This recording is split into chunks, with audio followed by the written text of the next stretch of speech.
So I think if hopefully got a few people join us, we can see the numbers ticked up in the background. I'd like to welcome you all to the first live webinar from the commercial auction team at Allsop. My name's George Walker. I'll be joined today by my fellow auctioneer Will Clough and Ben Hodge. Ben's someone you'll have seen in the auction room doing that customer or buyers survey. So we've had a busy 7 months. It's been a challenging 7 months, and we've put together a review that we normally do every year, which covers some of the trends and some of the data that we've picked up over that time and how we've managed to get these assets to market. We've sold over £240 million of assets, it's over 300 sales. So it's got a lot to talk about. We're not going to talk about it all today. We do always say we can make that available. There's lots of cutting and splicing of data we can do for you. So today I will cover the introduction. Will Clough will go through a sample of the sales. Clearly there's over 300. We'll just take a few samples and pick up some trends from there. Ben is going to cover the buyers survey that we've done, which is quite useful feedback as to what the buyer's thinking going forward. I'll wrap up. And then we're going to do some Q&As. The Q&A you'll see is on your screen. Those who've done webinars before will see it. It's a couple of speech bubbles with a question mark. So you click on that now and do feel free to ask away. Our moderators in the background will have a go. So some context to 2020. You may recall, we look at this one. We started this year, which is only 6 or 7 months ago, with a bit of a Boris bounce in our step. Those of you with very long memories will remember a prime minister with his tail in the air and a smile on his face, who got a very significant majority, and the property industry felt that we were set for possibly the roaring 20s. Certainly our February auction was very positive. We were in a ballroom, which seems a distant memory, and we did about £70 million of sales right across the sectors, and therefore our March catalogue, which followed, was a very significant 185 lots, but clearly got cut dead a little bit by COVID. The lockdown. So what would the lockdown mean to us? You know, we sell 600 assets a year. We're not going to be able to get out there. Our buyers aren't going to be able to get out there. Could we rely on other information from clients, from third-party sources? What about photography? All these questions got thrown at us day on day. Actually, March is quite exciting because your work practices change virtually every day. What would the impact be on the high street? Clearly suffering. That's well documented. How quickly would things move on? But then, of course, there are always sectors that do benefit from these situations. And where would the investors take their money to try and take advantage of these changing habits that were unraveling on a daily basis before us? The background for investors was one of a crumbling stock market. The value went down clearly, but unusually, I'm not sure this happened at the same level in the GFC. The dividends were slashed. So for the first time since 1947, Shell reduced their dividend, and by the end of April this year, this is not news, but over half the FTSE 100 companies have either slashed the dividend or got rid of it totally. So quite a challenge. You'll hear that our investors are looking for income, looking for wealth preservation. So what are these private pension funds going to do to get that income they so need to pay their dues? The high yielding market has been busy for some time, but would those investors take their cash? Would they take much risk? Would they just hide away in the safety of the best let assets? So let's have a look at that. We think that we were part of a national COVID acceleration really in the business world. Clearly there are businesses like Amazon who've employed tens of thousands more people, and if Gymshark has been launched, it's an online business. Closer to home, Tesco's, Dave Lewis of Tesco's is quoted as saying that he had set a 4-year objective to double their online orders and double the user base. That was going to require 25 warehouses, £100 million investment, and take 3 or 4 years. Actually, they doubled their user numbers online in 4 weeks. It cost them £4 million because everybody was ready and they had to do it. Clearly, putting food on the nation's tables is a lot more important than us. But our market was at perhaps the society was at a similar stage. You've been able to do street view searches to research the property, the industrial estate you're buying in Kent on your phone whilst you're having a coffee with someone. You can get on your phone, you can do that research. You can use the CoStar and the PropX, all the third-party data to support your buying habits. So with our database, which we remodeled and launched 18 months ago, providing pretty good information, photography, etc. With the client's legal packs being up to date, we felt that the market really took advantage. They were at home, they weren't moving, so they were really getting into the nitty-gritty of understanding this from their own desktops. And that gave them confidence in a way that perhaps wouldn't have been otherwise the case under lockdown to make these investment decisions. So the other aspect, of course, we had to bring get the auction process online. We did all that in 5 days. But at the centre of the online of the auction market has always been this auction contract. It's a very simple form of contract, binding buyer and seller at a price at a time, providing an unconditional contract. The online version is similar to the ballroom, and some of the feedback we've heard was that in a tricky market such as this, whilst the vendors were clearly using it to get the property sold in a way, some of the buyers are saying, well, at least with auction, if I'm buying, I know I'm going to be able to buy that contract if I'm the last person bidding. So you'll see this, I've produced this on the next graphic. There we have the online auction at the center of it, our information from our database, from our client solicitors, third-party information from the buyers. In the center of it is this online platform, which is pretty simple to use, we think, and it produces what everybody wants, the unconditional sale contract, all that in 2.5 weeks. That's become the norm. Things move very fast now, and it has become a pretty acceptable way to sell quite a lot of assets. So looking at the sales by auction by auction, the auction aficionados amongst you will notice we did put an extra auction in June. The regularity of these week auctions every 4 or 5 weeks has brought more liquidity to the market. We've always banged on about being able to provide liquidity. Now, every 5 or 6 weeks, there's an opportunity for buyers to invest and for sellers to sell. We thought the extra June auction might compromise the volume of the July auction, but look, the July auction was the biggest so far. So overall, if you look at the year, we've done £246 million.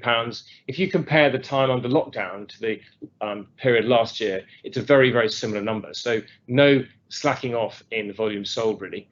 The overall numbers are skewed by a very big lot in the February auction last year, which makes it look a bit weaker, but £12.5 million doesn't come around very often. So overall, we're down about 10–15% in volumes compared to the same time last year. The success rates are up. That's a little bit to do with the method of sale. We can see everything that's going on and advise clients accordingly. But really a very good 7 months, probably surprising to us. And of course, in contrast to the private treaty market, the wider market, which has struggled and was down in volume by 90% at some points. Clearly, there's a bit of a rebound there, but we think the acceleration and the digitization of what we have provided the market has a very, very solid place in the future. And we'll now go through some of those examples that we've sold.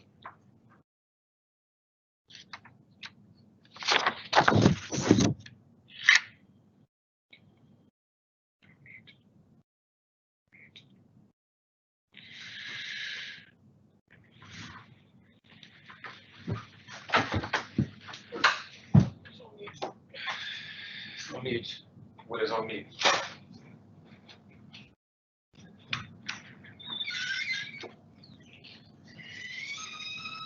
Sorry, it would help if I turned myself on. Good morning, everyone. As George said, we've sold a huge amount of assets this year. I'm just going to pick out a few highlights through the year across a variety of sectors. I've got quite a lot to go through, so we'll crack on. As ever, if you've got any questions, to use the function on the webinar on Teams, or give us a call, and we're happy to answer any queries you may have. Moving quickly to high street retail. Some of the old-fashioned fundamentals have come to the fore more than ever this year. Location being a big driver once again. There's continued confidence in the sector where the rent looks affordable. That's a recurring theme throughout the year. The property is well located, right in the heart of the town centre. And of course, for investment purposes, the rent is being paid. You can add in to the mix there a strong covenant, then you've got the golden ticket for the private investor.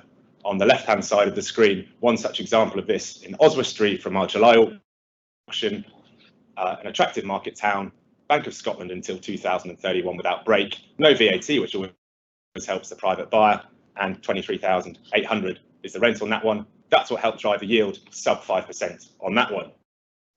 on the right-hand side. Well, I'll put that in context, actually. This was part of one of the two Frankel sale and leaseback portfolios from a few years ago, which we've sold on many of those subsequently.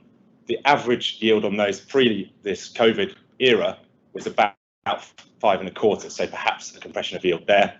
On the right-hand side, the other end of the spectrum is what we haven't seen a huge amount of, is big high street retail, where the rent roll is, say, over £100,000. Now, this one from June in Bournemouth was majority let to Santander, but they were 2003 historic leases. Clearly, at £280,000 per annum, that really is unsustainable for high street banking. That explains the yield out at over 18.5%.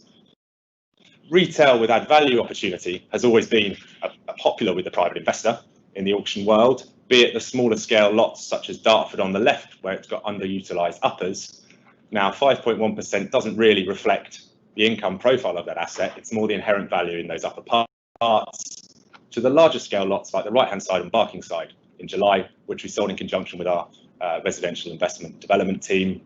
It was producing £100,000 downstairs, but it was the 6,200 feet upstairs, the permitted development for 16 flats, that really drove the pricing beyond £300 a square foot on that one. Clearly, there may be potential to add to that further.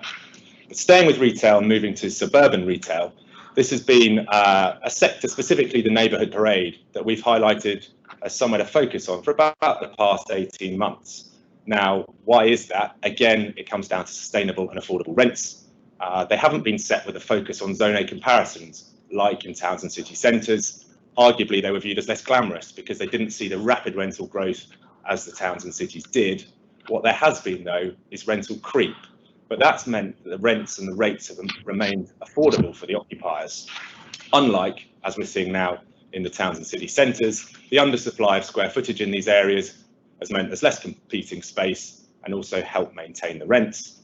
Clearly, the multi-let nature provides that further appeal to the spread of risk and the less reliance on household names to prop up your income. On the screen now is one such example from June in Taunton. You had McColl's here for 18 years as your majority rent payer, but you did have a fish and chip shop, a hairdresser, and also a pharmacy. The rents were about £10,000 a unit. There was on-site parking. It was nearly an acre in site area. It served the local industrial estate, but also the nearby residential area. That explains 6% yield on that one, bought by a private from the West Country. Now, convenience stores have always been popular in the auction world. It was mooted at the start of lockdown that it would bring about the return of the weekly shop, where you drive to a hypermarket and do it all in one go. If you're anything like me, you've probably been into far more convenience stores than you can remember over the past 5 months, and probably it was any excuse to get out of the house. I think that will continue forwards. As I said, they've always been popular, predominantly because they are long income and their rent reviews have traditionally been index linked. Clearly, they've remained open through this whole time and paying the rent, so perhaps even more of a concentration of demand now so. We've sold 43 convenience stores this year, raising over £34 million. I could have picked any number of examples, but from our most recent sale on the screen in Rossett, Wrexham. So perhaps as a location, not the most desirable or sought after, but what it did have was the fundamentals again. Co-op on the lease for 12 years, RPI linked reviews, on-site parking, and it was the only convenience store in the village. Hence the yield at 5.1%. You could argue this is long income or convenience store. Perhaps it does just sit happily between both. Now, at the other end of the retail world is the vacant sector, and where many see challenges and expensive holding costs, the private buyer in the auction world sometimes sees opportunity. We've always had a trickle of these through the auction room, and perhaps with the ongoing retail climate and the wider economic environment, we might see a few more of these. Again, there are a huge amount that we've sold. The one on the left-hand side of the screen was in Buxton from our June auction, the former M&S department store, 30,000 square feet. Our client had taken a surrender from the tenant, and it really was time for them to move it on. So they priced it attractively, £100,000, just £3.30 a foot. Now, we had 273 bids on that lot during the auction. It ended up selling for £813,000 or £27 a foot. The buyer was someone that called up that morning in a mad panic because they just needed to buy it. I could have mentioned the former BHS in Southport, which we sold recently, you may have seen on the BBC News website, or on the right-hand side of your screen, a former bank in Liverpool city centre. Clearly, there's some value in those upper parts, hence the price at £146 a foot. We have been doing numerous sales on behalf of banks such as NatWest, Santander and Lloyds. I think the shake-up of the planning use class system order may provide avenues for buyers to explore through greater flexibility. Conversely, it could just be a headline, and we'll wait to see if anything actually comes to fruition from a buyer's point of view. So just sort of summarising the vacant section, when they are realistically priced, there are a myriad of buyers out there for what for many are perceived as challenging assets. And staying in a challenging sector, it wasn't too long ago that 35-year leases to Pizza Express were the talk of the town and trading at 5%. Clearly, it's a sector that's been struggling for some time, even before the lockdown period. Casual dining has been propped up on private equity debt and over-expansion. I think the impact of the lockdown has just compounded these issues further. Despite the negative headlines, we have sold over £25 million worth of leisure assets through 39 sales. Again, what's underlying those? It's where the rents look sustainable and affordable. Location, as per the example on the screen, Abbey Road in St John's Wood, a new 10-year lease. It was proved attractive as a location to an overseas buyer. Someone from the Middle East decided that for ground floor and basement leisure, upper parts sold off. They were happy to pay 6% to be buying central London. Several of the pub tenants have bought their own freeholds during this time, and we've also seen tenants buying in the retail sector, which Ben is going to talk about shortly. And finally, I don't need to say much about the rise of the industrial sector over the past few years. Clearly, there's been rental growth, yield compression, and in many instances, a bit of both. E-commerce is clearly propping up the larger end of the spectrum. And at the smaller end, there are still tenants requiring space in starter units, owner-occupiers, and similar. The one on the left-hand side in this example from Newbury in our May auction, the multi-let nature again, similar to the neighbourhood parades we discussed earlier, that spread of risk. This was 6 units with the average rent at just £6 a foot, producing just over £60,000, 400 metres from Newbury railway station, so very, very central, perhaps future alternative use value in the term of residential conversion or redevelopment. It was very popular on the day, again, 111 bids, and that one just a touch sharper than 6.5%. The right-hand side is an example of one of a package of £10 million worth of industrial sales we sold for one client during our July auction, and in that 2-week auction marketing period, the prices we achieved were within just a whisker of the formal valuation on those ones. So I've covered a lot there over the past few minutes. It's been a whistle-stop tour. The underlying message is there is a huge weight of money in the market and it's ready to be spent, and it is really across a wide range of sectors. I'll pass you back to George now to see if there are any questions that need answering from the Q&A. Yeah, thank you, Will. There's a good trickle of questions coming in. Somebody has asked whether the slides and the webinar will be available tomorrow. Yes, it will. We'll spin it around to an email list and make it available on our website with a recording of our musings as well. One question on the town centres: will town centres become like farmland? Everybody wants it, but no one knows how to make money out of it. Who knows? I mean, it's evolving very, very rapidly. I think, is it Stockport Council they've bought one of the 2 shopping centres in their town with the view to make it public open space. Well, that's a radical use of public money, but actually that may do the trick, halve the amount of retail floor space in the town, create some nice parks, and then maybe put some residential on there to bring people back into the centre. I don't know, but certainly it's evolving quite fast. Ben, can I pass to you, please, to cover some of the buyers survey, and then we'll do some more Q&A at the end of the session. Thank you, George. It's most useful to gauge buyers' thoughts and intentions, and in this spirit, we've been surveying buyers at the point of exchange since 2012. During this time, we've picked up on some interesting trends, and so if we look at demand now, short and medium-term demand amongst successful buyers at auction is currently at the highest recorded level since 2018, with 98% of buyers stating they're actively looking for further buying opportunities. This compares with 93% in 2019. So from this, buyers appear satisfied that they can get their desired stock selection at auction and are comfortable with the straightforward process to completion. But do we know our buyers? Well, buyers returning to the auction continue to be successful, with 78% of buyers having bought a commercial property at auction before. This compares to 83% in 2019 and 82% in 2018. And while this year's figure is lower, it's still a significant percentage of buyers returning to the room. Conversely, of course, this means 22% of buyers are new to buying commercial property at auction, and they're very welcome. In itself, this is a reflection of the far-reaching appeals of both the commercial property sector as well as the auction purchasing method for buyers. Well, where are buyers coming from? In their pursuit for the right investment, our survey has found that buyers are widening their geographic net for the right investment and looking outside of their home region. 58% of buyers have stated they're looking outside of the region they've purchased their property in. That compares to 50% in 2019. So this 16% rise is perhaps reflective of buyers' behaviour becoming more deal driven. How are buyers paying for their purchases? Well, cash continues to be the dominant method of funding for purchases in the auction room. Anecdotally, we're hearing that lenders are struggling to perform to the defined timescales at auction, 4 or 6 weeks for completion usually. And this is perhaps reflected in the statistics. 87.5% of buyers have told us that they rely on their own cash reserves to complete their purchases.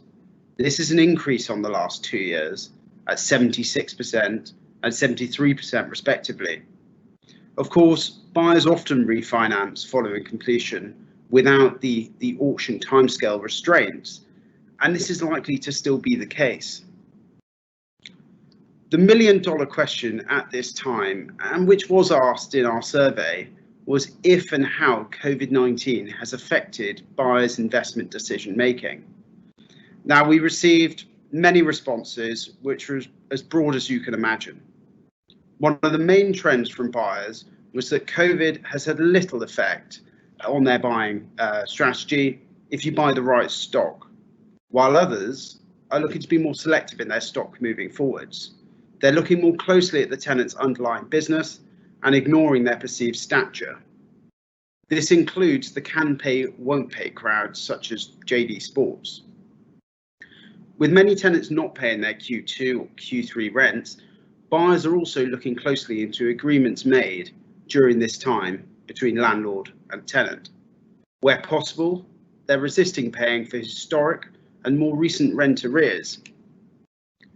For those buyers based far away or overseas, the resultant travel restrictions in the UK have made buying more difficult, which is reflected in the sharp drop-off in overseas buyers seen in the auction room this year. We've seen roughly 2% down from 16% in 2019. The motivation behind buying commercial property at auction is predominantly driven by income generation and has been for a number of years, with portfolio diversification, added value and special purchasing also identified. This includes national tenants such as Tesco's, B&M and Topps Tiles buying in the auction room. The stock that they bought may of course return to us at a later date in the form of a sale and leaseback. Now, you'll be delighted to hear that concludes the buyers survey section of this presentation. Of course, further statistics are available in the PDF review document that will be circulated, and for any more information, please do get in touch. Now, I will pass you back to George to conclude things. Brilliant. Thank you very much, Ben. And if there are any stats hungry people out there who want to have a look at sales rates and buyer survey things, we're delighted to share them with you. We're just trying to keep today as a sample and give you some insight. So looking ahead to the end of the year and beyond that, I mean, there are frankly so many variables, and I opened the paper this morning. The first headline, my first point was about furlough on this slide, but of course that's in question now. Will it come to an end at once? Will it be extended? There's no doubt that Rishi Sunak's been very creative in some of his schemes, getting money through the banks to businesses, supporting them, rates holidays, etc. the pace of change is hard to grasp still, but if we do have a massive unemployment issue, that's going to be very bad news across the board. So I think from today's paper, say that he's going to find another way of straightening things out. Clearly, the change to shopping habits has been accelerated. There's no doubt about that, and that's not going away. It's the change to working habits and living habits that I think our buyers will be picking up on.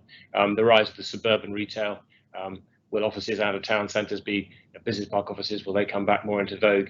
And those are the trends that our buyers are very, very fleet of foot, very fast moving. They will pick up on those, and be interesting to see how these change over the next 6 months.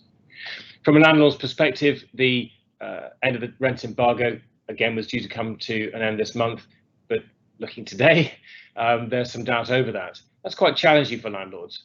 You've got to look at the New Look CVA to show the dominance now of different rental deals. They have managed to get a CVA through where the rents are on a turnover basis for those that are paying rent, and they're between 2 and 12%. So our private investors aren't going to welcome that. In that CVA, they've got the options of getting rid of them. And I think that where the real estate will allow, I think the private investors will be exploiting the use classes or the flexibility and actually changing the use of the buildings where they can. Quite a challenge. Turnover rents, of course, they were the demise of covered shopping centres and the likes of Bicester Village, but they're very much mainstream and we're quite hard to accommodate. Looking for opportunities, of course, their opportunities will present themselves. And who would have thought that have a retailer coming into the FTSE 100? So B&M Retail is now a FTSE 100 company, showing very clearly that the right offer on the right real estate is a profitable business and a growing business. And we've seen them in all our towns and cities across the country. The buyer's confidence is the challenge. And it's interesting to see the impact of the stamp duty holiday in the residential market, taking 3% off up to $500,000. It's absolutely driven the churn in the residential market hugely. Clearly, there's pent-up demand. Clearly, like us, there's change in what we want to live. But it has produced some extraordinary headlines, and hopefully that will continue.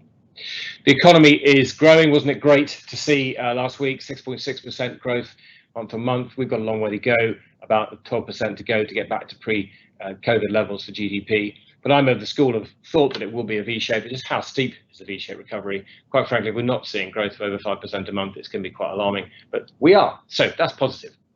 The last 6 months has shown that our market will evolve. They will take risks. They will look at different areas. And so they will take on whatever's coming down the tracks. One thing for sure is the intensification for long, solid income is there. The demand is there, and I think I've said that in every review because we've been doing it for 10 years and the interest rates have been falling or negligible for that time. So long, solid income is going to be very sought after, no surprises there. It's very, very clear to us, and what Ben has said, that there's no shortage of capital in our market. Looking back at the last 7 months, we've only really dealt with about 0.5%. That's 0.5% of our database of buyers. Now, clearly, they're not all active, but there is appetite to trade and they're full of cash. So it's going to be a very interesting 6 months. But I think a very busy one for us. So thank you for your support. Thank you for tuning in this morning. And let's now close the formal bit of the webinar and look at some Q&A.